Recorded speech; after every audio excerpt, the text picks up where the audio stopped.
ইউটিউবে video upload করার সময় নতুন একটা অপশন আপনার সামনে শো হচ্ছে, যে অপশন নিয়ে আপনারা অনেকেই চিন্তিত আছেন। অল টাইম কন্টেন্ট, এখানে আপনারা ইউজ করবেন নাকি নো করবেন, বা এই কন্টেন্টের দ্বারা কি বোঝাচ্ছে সেটা আপনারা অনেকেই বুঝতে পারছেন না। আমি আপনাদেরকে একটু মোবাইল স্ক্রিনে দেখালে আপনারা সহজেই বুঝতে পারবেন।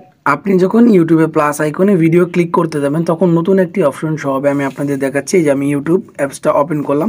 ওপেন করার পর ধরেন প্লাস আইকনে ক্লিক করলাম। ক্লিক করে আমি ভিডিও আপলোড করবো। এখান থেকে আমি একটা জাস্ট ভিডিও সিলেক্ট করছি জাস্ট দেখানোর জন্য। তারপরে নেক্সটে ক্লিক করছি। নেক্সটে ক্লিক করার পর আপনি এখানে দেখতে পাচ্ছেন প্রথমত ভিডিওর টাইটেল দিতে বলছি, যেটা অবভিয়াসলি সব সময় দেখাতো। তারপরে add a description, video description লিখতে বলছি। তারপরে ভিজিবিলিটি দেখাচ্ছে।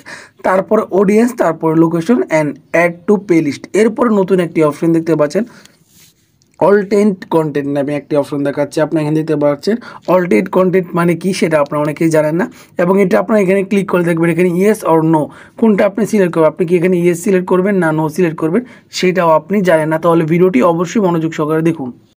আপনি তো মোবাইল স্ক্রিনে দেখলেন, আপনি যখন ইউটিউব অ্যাপসটা ওপেন করার পর প্লাস আইকনে ক্লিক করে যখন ভিডিও আপলোড করতে চান, যখন ভিডিওর title, tag, description, category select করবেন, এর মাঝখানেই কিন্তু এই অপশনটা চলে আসে অল টাইম কন্টেন্ট নামে, যেখানে আপনাকে বলে ইয়েস অর নো, দুইটা থেকে যে কোনো একটা সিলেক্ট করতে বলে। আর আপনি কোনটা সিলেক্ট করবেন সেটাই জানেন না, বা এটা কি বলতে চাচ্ছে সেটা সহজে বুঝতে পারছেন না, তাহলে অবশ্যই ভিডিওটি লাস্ট পর্যন্ত দেখা ট্রাই করুন, কারণ এটা নিয়ে আমি আপনাদেরকে পুরো ভিডিওতে ডিটেলসে বলা ট্রাই করবো। তো আপনারা সহজেই বুঝতে পারবেন আপনি আপনার ভিডিও আপলোড করার সময় এটা ইয়েস রাখবেন নাকি নো রাখবেন। এটা যদি আপনারা না জানেন তাহলে কিন্তু অবশ্যই আপনার চ্যানেল ডিলিট পর্যন্ত হয়ে যেতে পারে।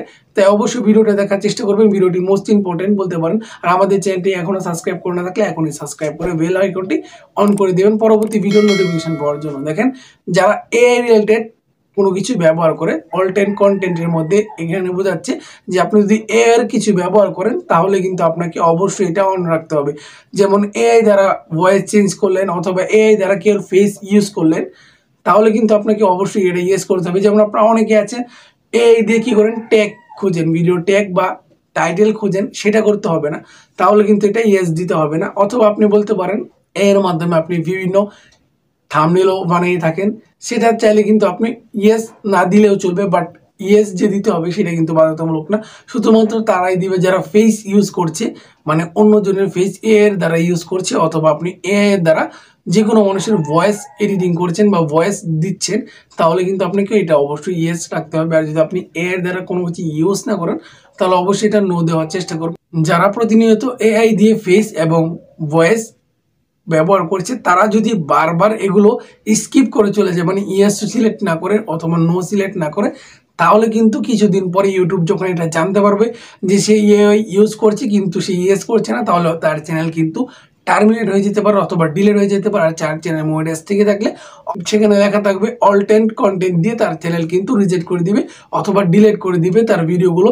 তাই অবশ্যই আপনি একটু খেয়াল রাখবেন, যদি আপনি এআই দিয়ে কারো ফেস ইউজ করেন অথবা এআই দিয়ে কারো ভয়েস এডিটিং করেন বা কারো ভয়েস দেওয়ার ট্রাই করেন, তাহলে অবশ্যই কিন্তু এটা ইয়েস দেওয়ার চেষ্টা করবেন। আর না হলে ভিডিও আপলোড করার সময় অবশ্যই আপনি কী করবেন, এটাকে অফ রাখার চেষ্টা করবেন, নো দিয়ে রাখবেন, তাহলে কিন্তু সহজেই আপডেটটা সম্পর্কে আপনারা জানতে পারেন এবং ইউটিউবকে আপনারা সেটা বোঝাতে পারবেন যে না, আমি এআই কোনো কিছু ব্যবহার করি না, সেটা ইউটিউব সহজে বুঝে ফেলতে পারবে। এটাই মূলত আপডেট ছিল। ভিডিওটি ভালো হয়ে থাকলে অবশ্যই লাইক করবেন, চ্যানেল নতুন হয়ে থাকলে অবশ্যই চ্যানেলটি সাবস্ক্রাইব করে বেল বাটনটি অন করে দেবেন। দেখা হচ্ছে আপনাদের মাঝে নতুন কোনো ভিডিওতে। ধন্যবাদ সবাইকে।